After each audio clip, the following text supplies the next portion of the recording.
Malamig ang panahon kaya yung panlasa ko napapaibig ng karne. Kaya inilabas ko yung natitirang piraso na kinatay kong kambing 2 months ago dahil ito ang cravings ko. Yung iba dyan, karne din para maibsan ang lamig ng panahon sa gabi nga lang dinadali. At kung available naman, sundan mo ang cravings mo. Papakuluan ko muna kasama ng bawang at sibuyas, saka binudburan ng paminta kasama ng pampaalat na asin para magkalasa na. Papalambutan ko muna. Nahugasan ko na yan kaya take note yung karne ko malinis na. Dapat linisan mo din yung sayo at saka ko iniwan muna. Habang nakasalang mga sangkap ihahanda ko muna. Sa halip na patatas, kamote ang gagamitin ko para mas matamis. Hiniwa ko lang ito kasama ng carrot sa parehong sukat na pagkahiwa. Bell pepper na pandagdag bango at panghuli ilang piraso na pampainit na sili. Makalipas ang ilang oras yung karne malambot na. Saka sa kawali isinama yung carrot at kamote muna. Saka green peas na asalata, kambing cubes na pampalasa, beef pala at yung pinagpakuluan bilang pangsabaw. Binudbud ko yung sili wala nang gisa-gisa at sunod na tinakluban diretso pagpapakulo na. Kaldereta, worry no more, sagot ng ating mama. Tunawin mo lang sa maligamgam na tubig, ayos na. Kung gaano kadami, bahala ka na. Saka ko ibinuhos sa nakasalang at panghuli bell pepper para half cook lang. Iniwan ko lang ito hanggang sa ma-achieve ang gustong lapot na sabaw at sunod na iniwan sa mahinang apoy lamang. Sagot sa malamig na panahon ay nagimaskan mayang. Maraming salamat Ama sa panibagong araw at panibagong biyaya. Basbasan po ito in Jesus name. Amen. Try nga naman po natin dito sa mga sarsa. Wala mo na sabaw.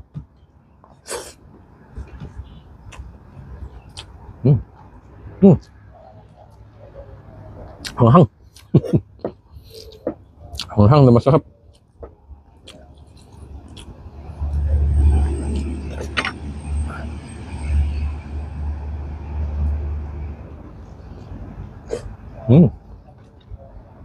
Grabe.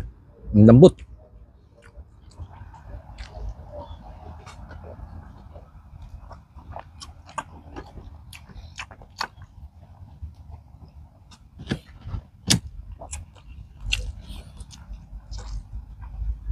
Paghawak ko dun sa laman, balat, malambot. Kaya hindi na ako nagdala ng pambiyak dito.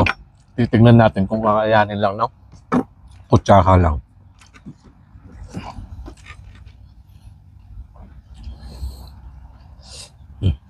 Ayun, pupunit na.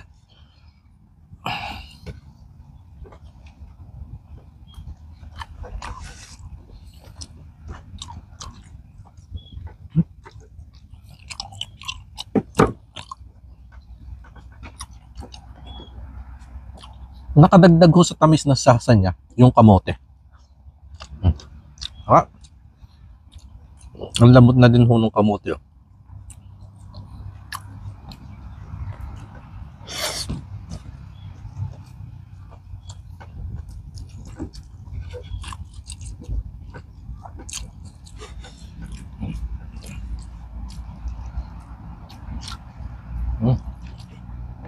Itong parteng ibabaw ng ulo kasi hindi nalubog sa sabaw. Medyo may kunat. Pero ilalim naman ho niya.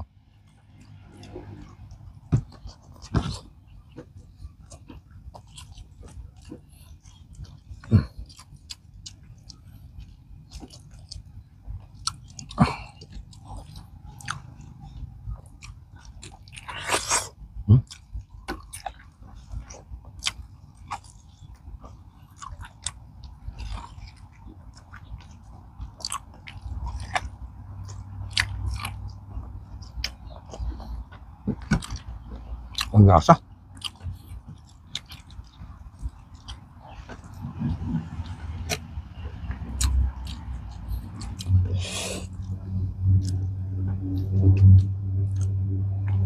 Mata.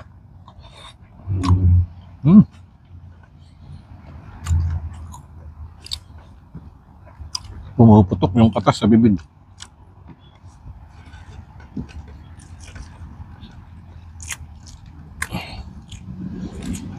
Sana mabuksan ko yung utak.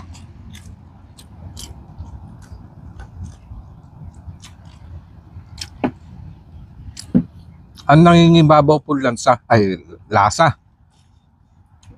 Yung Anghang. Kapit na kapit yung anghang. Tsaka itong mga gulay-gulay yung karne. Hindi na ho masyado kasi nga napakuluan na din naman. Na-overpower na ng mga ingredients. Tsaka yung bango po ng bell pepper.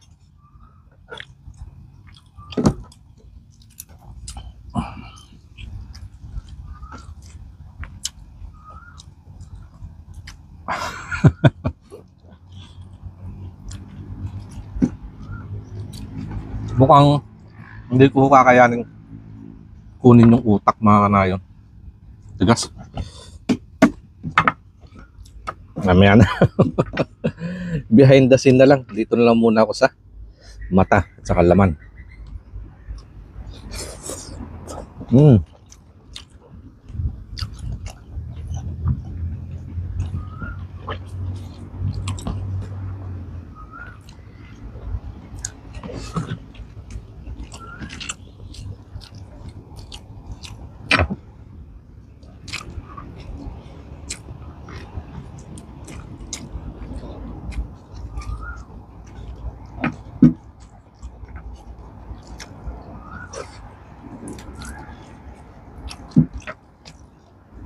Tanggalin natin to.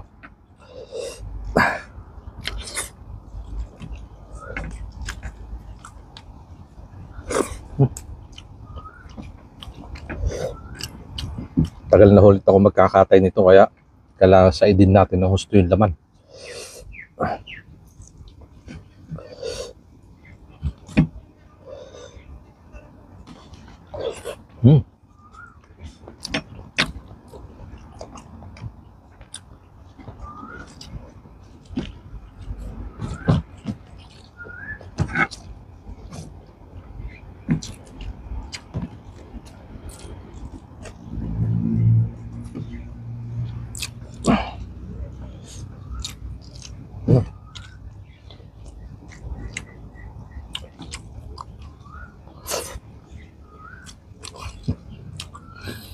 Wala na.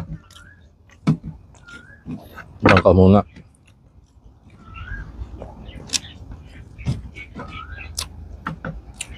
Babakbakan ko yan mamaya.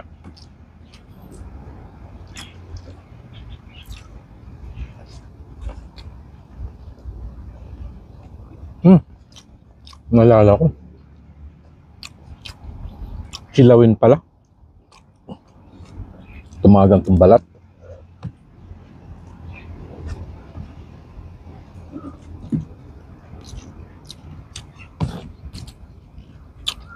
Bale.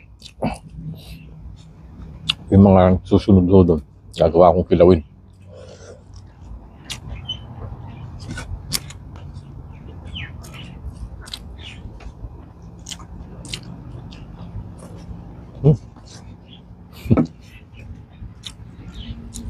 Kaya ito na, ang tatagaan ko linisan.